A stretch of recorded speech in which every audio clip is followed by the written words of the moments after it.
मीठे गुड़ में मिल गया तिल, उड़ी पतंग और खिल गया दिल।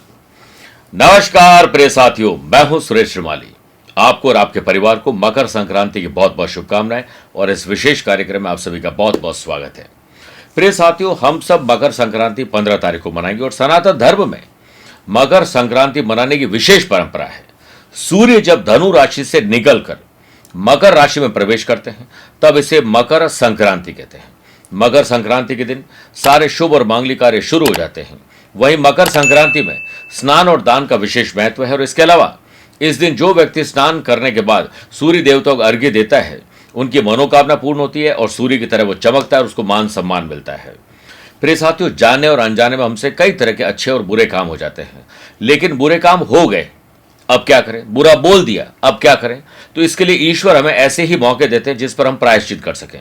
और ये सबसे बड़ा ताज़ा आपके पास एक समय आ रहा है मकर संक्रांति के रूप में। आपको बता दें, मानव शरीर 5 तत्वों से मिलकर बना है, जैसे कि पृथ्वी, जल, वायु, आकाश और अग्नि, जिसमें से जल तत्व का विशेष महत्व बताया गया है। तो आइए इस दिन जल के कुछ ऐसे उपाय मैं आपको बताता हूं जिससे करने से न केवल आपकी मनोकामना पूर्ण होगी, घर में सुख शांति समृद्धि आएगी और साथ में हमारे जाने और अनजाने में किए गए पापों का शमन होगा। पहला, मकर संक्रांति के दिन सुबह स्नान करने के बाद पहले सूर्य देवता को अर्घ्य दीजिए। इस अर्घ्य में जो लोटा है वो तांबे का हो। जल में कुछ कनेर के पुष्प डाल दें, थोड़े अक्षत और गेहूं डाल दें, दूर्वा डाल दीजिए, थोड़ा कुमकुम डाल दीजिए। पूर्व दिशा की ओर मुंह करके जल चढ़ाएं। जल चढ़ाते समय सूर्य मंत्र और या फिर गायत्री मंत्र का जाप जरूर करें। सूर्य मंत्र क्या है आपको पता ही है कि ओम गृणी सूर्याय नमः, और गायत्री मंत्र आपको पता ही है ओम भूर्भुवस्वः तत्सवितुर्वरेण्यम भर्गो देवस्य धीमहि धियो यो न प्रचोदयात्। इससे आपका कॉन्फिडेंस बढ़ेगा, आत्मसम्मान और विश्वास बढ़ेगा। और बच्चों से तो ये अपने साथ साथ उनसे जरूर करवाना चाहिए। दूसरा, भोजन करने के दौरान पानी का ग्लास अपनी दाहिनी तरफ रखें, इससे भाग्य उदय होता है।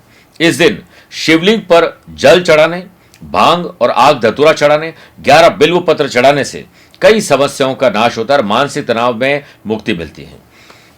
पेड़ पौधे लगाना और पेड़ पौधों में जल देने से सुख समृद्धि और शांति आती है। खुरपी दीजिए, थोड़ी मेहनत करिए।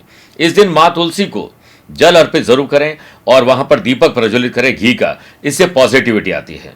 स्नान करने के बाद पीपल के जड़ में, पीपल के पेड़ की जड़ में जरूर जल चढ़ाएं, इससे पितृदोष की समस्याएं और शनि संबंधित बाधाएं दूर होती है।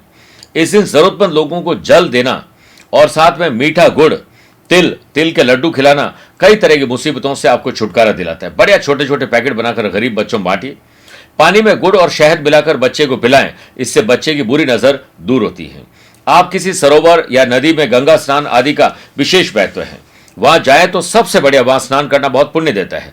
पर न जा पाए तो आप अपने ही घर में जब नहाते हैं तो पानी में थोड़ा गंगा जल डाल के नहाइए, इससे कई तरह के पाप, दुख, दर्द दूर हो जाएंगे। छोटे छोटे काम है प्रिय साथियों, ये करने से बड़े लाभ मिलते हैं और लगातार हम जब ऐसे पुण्य कर्म करते हैं तो निश्चित मानिए हमारे पाप का घड़ा कम होता है और पुण्य का घड़ा बढ़ता है। आपको और आपके परिवार को पुनः मकर संक्रांति की ढेरों शुभकामनाएं। आज के लिए इतना ही। प्यार भरा नमस्कार और बहुत बहुत आशीर्वाद। आत्मविश्वास की ताकत वही समझ सकता है जिसके पास आत्मविश्वास हो। अगर आपके भीतर या आपके अपनों के भीतर आत्मविश्वास की कमी है, अपने मन की बात कह नहीं पाते हैं, तो अब ऐसा होगा कि आप अपनी हक की लड़ाई लड़ पाएंगे। मकर संक्रांति के पावन अवसर पर हम उससे ठीक 1 महीने पहले 16 दिसंबर से मलमास में आपके लिए आदित्य साधना तैयार कर रहे हैं। भेजिए अपना नाम, माता पिता का नाम, हम आपके नाम से ऐसा कवच का निर्माण करेंगे कि जिससे आपके भीतर आत्मविश्वास जागृत होगा।